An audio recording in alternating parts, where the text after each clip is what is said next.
नमस्कार। आप सभी का स्वागत है। कैसे हैं आप सब? हम लोग उम्मीद कर रहे हैं कि आप अच्छे होंगे, बढ़िया होंगे और इस नए साल में बहुत सारी चीज़ें सीख रहे होंगे।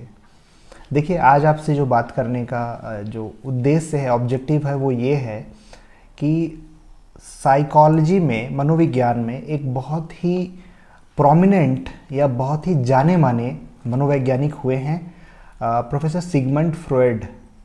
सिगमंड फ्रॉयड जी की बहुत सारी महत्वपूर्ण काम हैं या उनकी थ्योरीज़ हैं। उनमें से एक हम आज एक पे चर्चा करेंगे, वो है साइको एनालिटिकल थ्योरी।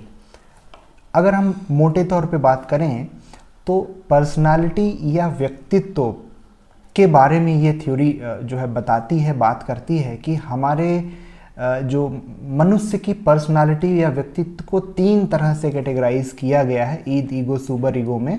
और बताया है सिगमंड फ्रॉयड जी ने कि किस तरह से हम अलग अलग परिस्थितियों में बिहेव करते हैं या बर्ताव करते हैं, व्यवहार करते हैं। तो इसी विषय पे साइको एनालिटिकल थ्योरी जो है प्रोफेसर सिगमंड फ्रॉयड जी की, उसी पे चर्चा के लिए हमारे साथ जुड़ी हैं डॉक्टर तुलिका शर्मा मैडम, जो समाज कार्य सोशल वर्क में जो है असिस्टेंट प्रोफेसर हैं, फैकल्टी हैं सोशल वर्क की, एजुकेटर हैं। मैम, आपका स्वागत है। तो सिगमंड फ्रॉयड की जब हम बात करते हैं मैम, तो आपको सोशल वर्क के पर्सपेक्टिव से जो स्टूडेंट्स हैं उनके लिए आप क्या कहेंगे सिगमंड फ्रॉयड जी के बारे में या उनकी थ्योरी के बारे में? उनकी थ्योरी पढ़ना सर इसलिए ज़रूरी है एमएसडब्ल्यू के स्टूडेंट्स के लिए, क्योंकि हम उसमें एक सब्जेक्ट पढ़ते हैं, ह्यूमन ग्रोथ एंड डेवलपमेंट। जी। अगर मान लीजिए सब्जेक्ट ना भी पढ़े तो भी किसी व्यक्ति के व्यक्तित्व के लिए थ्योरी दी है सिगमंड फ्रॉयड ने। तो हम जब एमएसडब्ल्यू कर रहे हैं या हम किसी व्यक्ति के लिए जब काम कर रहे हैं तो हमें इन थ्योरीज को जानना ज़रूरी होता है, जिससे हम पहले से एक तो प्रिपेयर हो जाते हैं कि हाँ, इन 3 मनोवृत्तियों से मिलकर एक व्यक्ति का व्यक्तित्व। ये आपने बहुत सही कहा, मनोवृत्तियों से। मनोवृत्तियों से अगर हम समझें तो मनुष्य की प्रवृत्ति क्या होगी, उसके मन में किस तरह की दशाएं होंगी, कैसे वो निर्णय लेगा। क्योंकि अगर आप अल्टीमेटली देखें मूलतः, तो ये थ्योरीज जो है ना, ये डिसीजन लेने में या निर्णय लेने में आपको मदद करती हैं कि आपका स्वभाव कैसा, उसके हिसाब से किस तरह आप निर्णय ले रहे हैं। जी। तो ये बहुत इम्पोर्टेंट है सर एमएसडब्ल्यू स्टूडेंट्स को जानने के लिए। और ये मुझे लगता है मैडम कि एमएसडब्ल्यू के अलावा ना ये सबके लिए बहुत इम्पोर्टेंट है। जो ये सामाजिक विज्ञान है, सोशल साइंस है, जिसमें इकोनॉमिक्स, पॉलिटिकल साइंस और ये बाकी तमाम सब्जेक्ट आते हैं, सबको ये पढ़ना चाहिए। एक नॉर्मल व्यक्ति को ये जानना बहुत ज़रूरी है कि एक व्यक्ति का व्यक्तित्व किन चीज़ों से मिलकर बना है और अगर उसमें सुधार किया जा सकता है तो किस तरीके से सुधार किया जा सकता है। जी। तो हम बात कर रहे थे सिगमंड फ्रॉयड की मनोविश्लेषणात्मक अध्ययन की।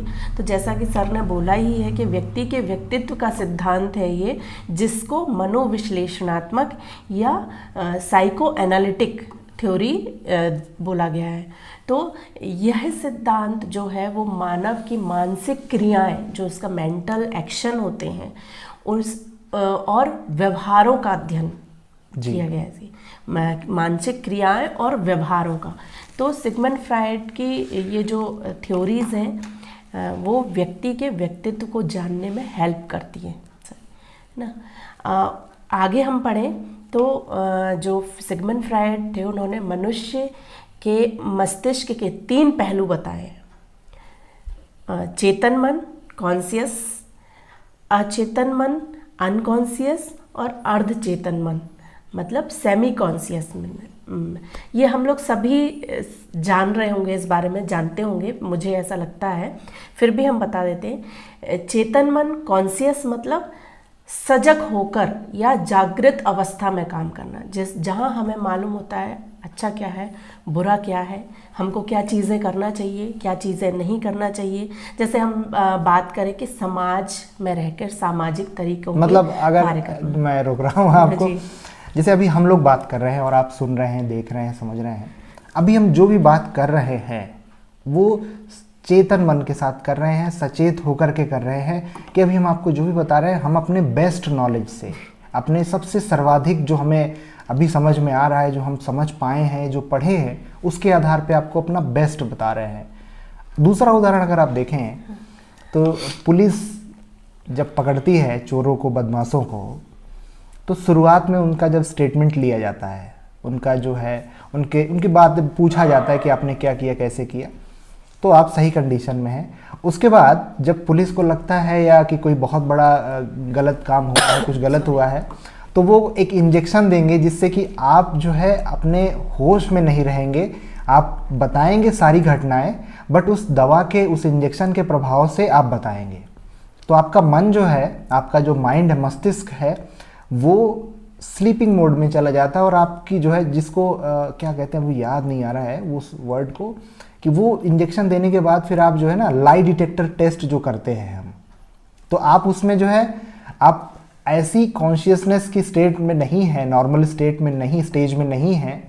तो ये तो हो गया कि चेतन मन या कॉन्शियस माइंड से हम जो है जो भी चीज़ें बात करते हैं, कहते हैं, सुनते हैं, समझते हैं, वो हो जाता है। और इसी से मुझे लगता है दूसरा वाला भी जुड़ा हुआ है, वो है अनकॉन्शियस माइंड या अचेतन मन। तो उसमें क्या होता है? उसमें सबसे ज़रूरी बात तो ये है कि मस्तिष्क का बहुत बड़ा भाग अचेतन मन होता है, अनकॉन्शियस माइंड होता है, जिसमें दुखी, दबी हुई जो इच्छाएं होती हैं वो होती है, और जो कटु अनुभव होते हैं हमारे, या हम एक तरीके से ये बोल सकते हैं जो कुविचार हैं, या जो बिना समझदारी की हम जो बातें करते हैं, जो काम करते हैं, वो सभी अनकॉन्शियस माइंड में आ जाते हैं फ्राइड के अनुसार। तो इसका अगर मैं प्रैक्टिकली देखूं, एक एग्जांपल अभी दिमाग में आ रहा है कि जब लोग किसी नशे के प्रभाव में होते हैं, चाहे वो अल्कोहल का नशा हो, सिगरेट का नशा हो, या किसी भी, जैसे पबजी का नशा बीच में ऐसा हो गया था बच्चों को, स्टूडेंट्स को, लोगों को, युवाओं को, तो किसी भी एक नशे में, जब आप अल्कोहल के ही नशे में हैं, तो आपका जो मस्तिष्क है वो किस तरह का निर्णय लेता है, वो रिस्क बहुत ज़्यादा लेता है, गाड़ी तेज़ से चलाते हैं, कोई टेंशन नहीं रहता है, ऑल दैट।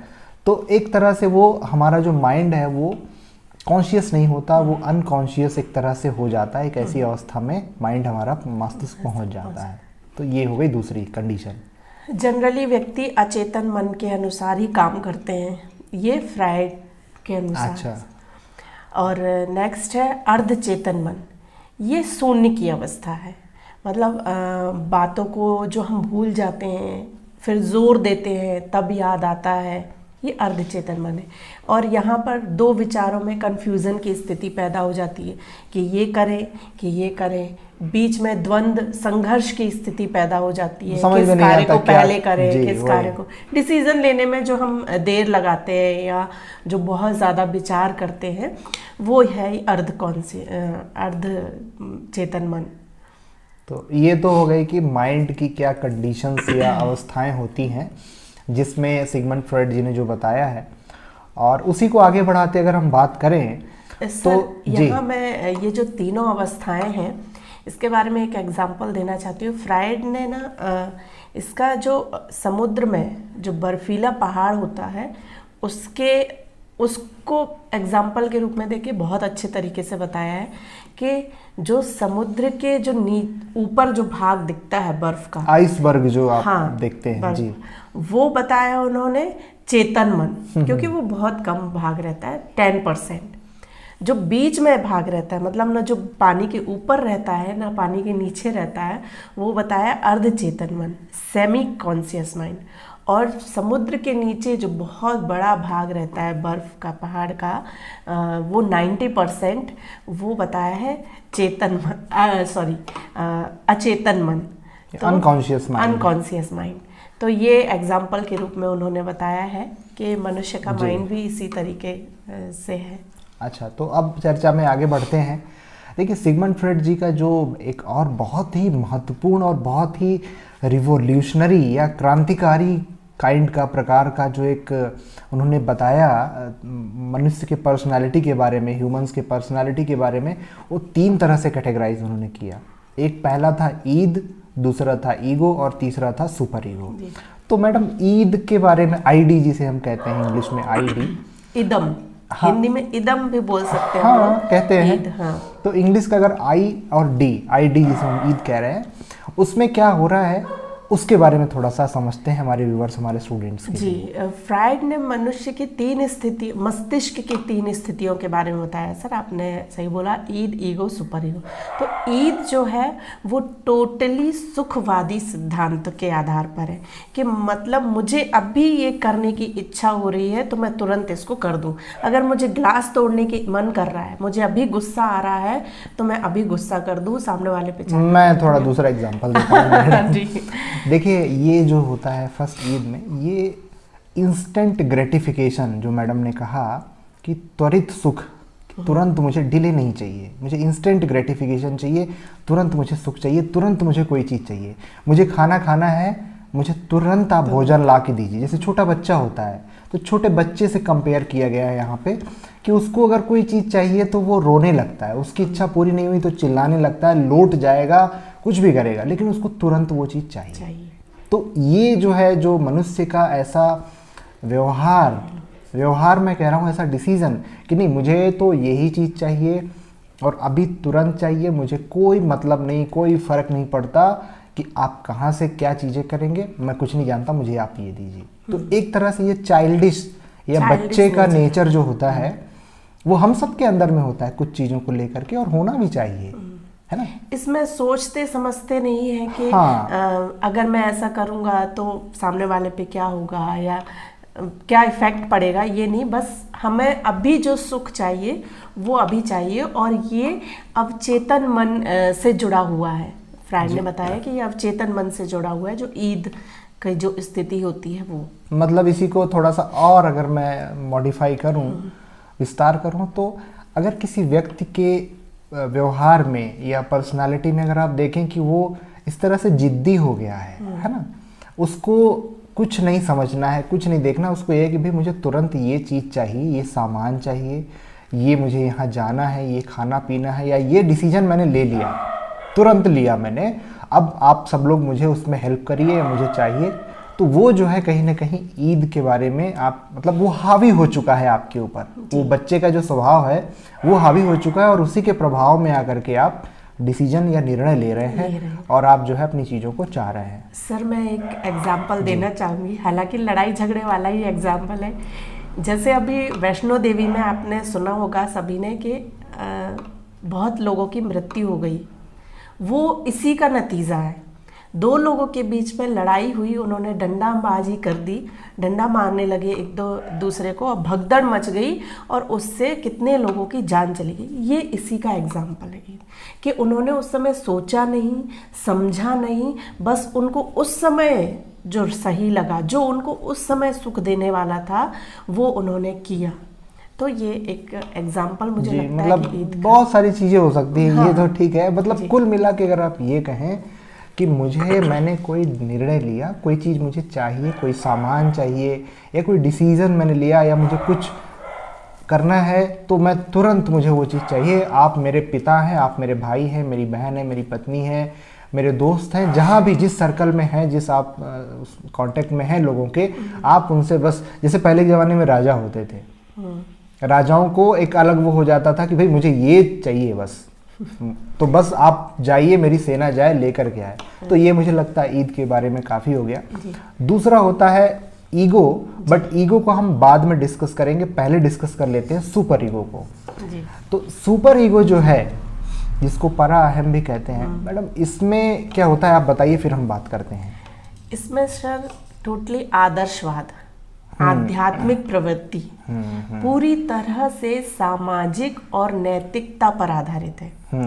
इसमें जो चेतन मन के जितने भी गुण होते हैं वो उसमें रहते हैं कि व्यक्ति कार्य करने से पहले सोचता है कि इससे किसी का गलत तो नहीं हो रहा, सही तो नहीं हो रहा, मतलब सही की ओर ही जाता है। हम समाज के साथ में ही चलते हैं लोग, इसमें मतलब सोच समझ इसमें विकसित तो रहती है और स्पष्ट और सही निर्णय करने का चयन करते हैं और उसी के अनुसार कार्य करते हैं, और इसको हम देवता प्रवृत्ति भी बोलते हैं। जी, तो इसको अगर मैं समराइज करूँ तो आदर्शवादी जो हमारे अंदर विचारधाराएं आती हैं, थिंकिंग प्रोसेस आता है, वो कहीं ना कहीं जो है सुपर ईगो को बताता है कि हमें जो है ये नहीं खाना है, नॉन वेज नहीं खाना है, हमें जो भी हम भगवान देवी देवता को मानते हैं उनकी पूजा करनी है, हमें टाइम से उठना चाहिए, सुबह टाइम से जल्दी उठना चाहिए, जल्दी सोना चाहिए, हमें पढ़ाई करना चाहिए। तो ये जो चाहिए वाली चीज़ें हैं, जो आदर्श या अच्छी चीज़ें हमें करनी चाहिए, जो हम समाज में देखते हैं कि समाज हमारे लिए नियम, निर्णय, कानून जो सोशल कंट्रोल के द्वारा होता है, वो चीज़ें जब हम अपने लाइफ में, अपने जीवन में देखते हैं तो वो हो जाता है सुपर ईगो, है ना। और इन दोनों के बीच में जो है वो आता है ईगो। तो सुपर ईगो के बारे में जानने से पहले पर सुपर ईगो का एक लास्ट पॉइंट अगर आप देखें तो अगर किसी के व्यवहार में, किसी की पर्सनालिटी में सुपर ईगो का जो तत्व है, एलिमेंट है, वो ज़्यादा हो गया तो आदर्शवादी रहेगा नहीं। मैंने अपनी, जैसे हिंदू हमारे धर्म में ये माना जाता है कि अगर मैंने अपनी बच्ची की विवाह कर दिया, शादी कर दी, तो मैं उसके घर जाऊंगा तो कभी भी पानी नहीं पीऊंगा। ये माना जाता है। उत्तर भारत में हमारे अलग अलग राज्यों में अलग अलग जो है रीतियाँ रिवाज हैं, और इसीलिए जो विविधताओं का देश हमारा भारत है, तो सबके अलग कल्चर ट्रेडिशंस हैं। तो हमें क्या करना चाहिए वो सुपर ईगो में बताता है। और इन दोनों के बीच की जो अवस्था है कि बच्चे जैसा एकदम जिद पकड़ के हट करके बैठ जाना और एकदम आदर्शवादी होकर के बैठ जाना कि हम ये नहीं करेंगे चाहे कुछ भी हो जाए। वो गाना है ना कि सर कटा सकते हैं लेकिन सर झुका सकते नहीं, है ना। तो वो कहीं ना कहीं वो सुपर ईगो बताता है कि नहीं भाई, आप हमारे देश में आए हैं, आप हमें गुलाम बनाए हैं। अंग्रेजों के बारे में बात कर रहा हूँ मैं।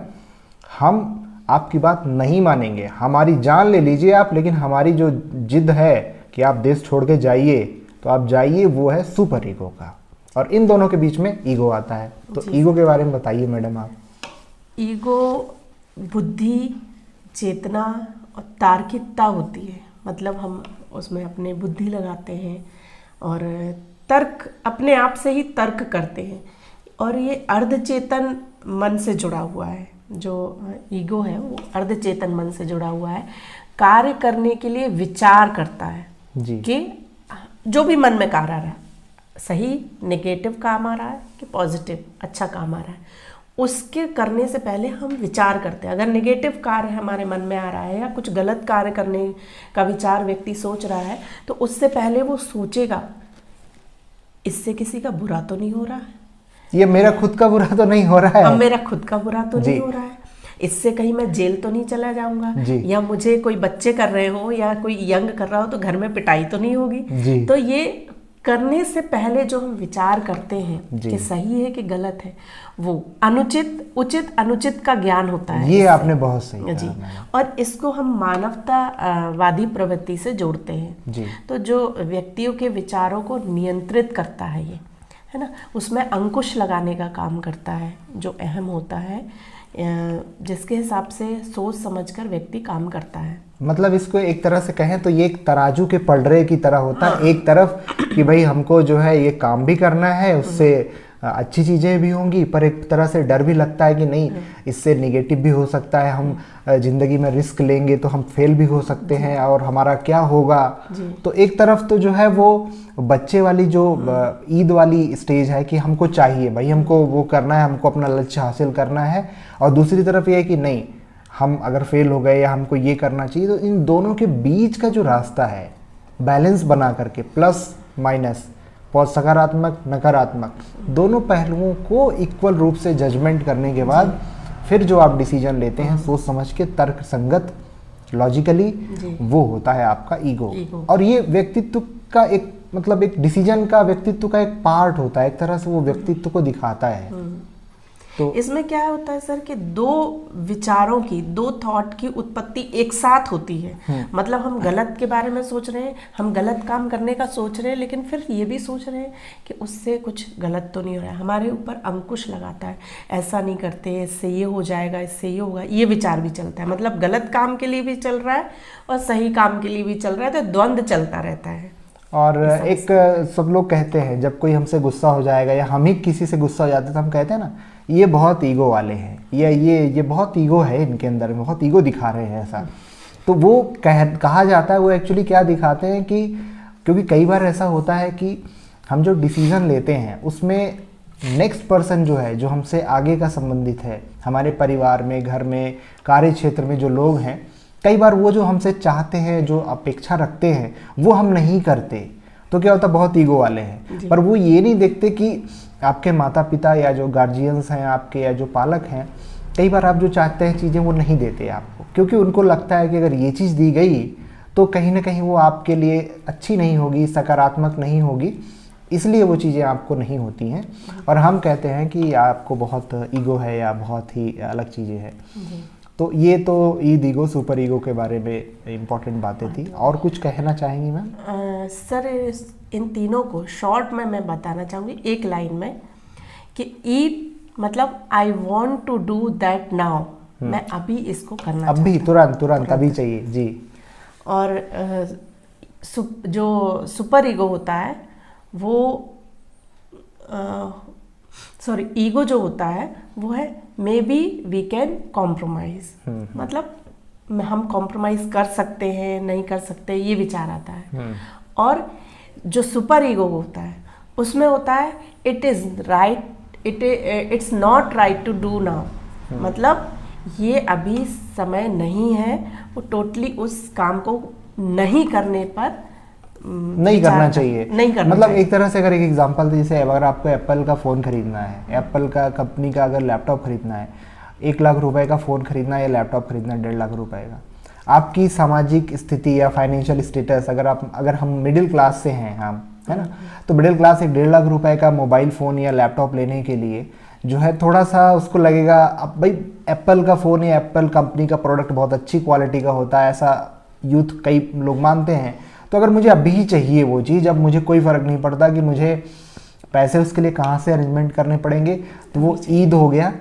और जो है सुपर ईगो ये कहेगा कि देखिए, 1.5 लाख रुपए का, 2 लाख रुपए का मिडिल क्लास फैमिली जिसकी इनकम उतनी नहीं है, उसके लिए एप्पल का फ़ोन लेना या कोई भी महंगी चीज़ लेना इस समय, क्या उसके बिना हमारा काम चल सकता है? क्या हमको नहीं लेना चाहिए। हमारी फाइनेंशियल पोजीशन या आर्थिक स्थिति उतनी अच्छी नहीं है, तो हमें नहीं लेना चाहिए, हमें रुक जाना चाहिए। और ईगो कहता है कि ठीक है भाई, आपको चाहिए एप्पल का फ़ोन या जो भी महंगी चीज़ें चाहिए, तो क्या हम उसको कुछ समय के लिए पोस्टपोन कर सकते हैं? क्या इस साल नहीं लेंगे, हम EMI में ले सकते हैं क्या?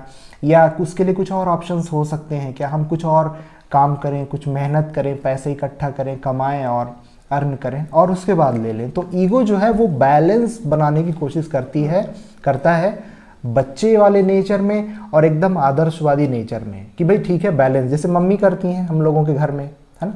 मम्मी क्या करती हैं, आपके और पिताजी के, पापा के, आपके फादर के बीच में एक balance, Indian middle class families में अगर आप देखें तो वो क्या करती हैं, आप कहते हैं मुझे ये चीज़ चाहिए और पापा कहते हैं कि नहीं, जब तक आपका ये नहीं हो जाएगा या ऐसा नहीं हो जाएगा तो हम नहीं देंगे। तो पर वो आपकी तरफ से निगोशिएट करती हैं, बात करती हैं, पापा को या फादर को आपके कन्विंस करने की कोशिश करती हैं और आपकी चीज़ों को जो है वो करवाने की कोशिश में लगी रहती हैं जी। तो मैडम, आज हमने बहुत ही अच्छी तरीके से, मुझे लगता है कि ईद ईगो, सुपर ईगो और सिगमंड फ्रॉइड की जो साइकोलॉ एनालिटिकल थ्योरी है उसके बारे में हमने चर्चा की। हमारे जो व्यूअर्स हैं, हमारे जो स्टूडेंट हैं, जो यूथ है, उनको बहुत अच्छे से समझ में आया होगा और वो इससे उनको कुछ बेनिफिट मिलेगा। तो मैम, आपका बहुत बहुत धन्यवाद कि आप हमारे साथ जुड़ी। Thank you very much.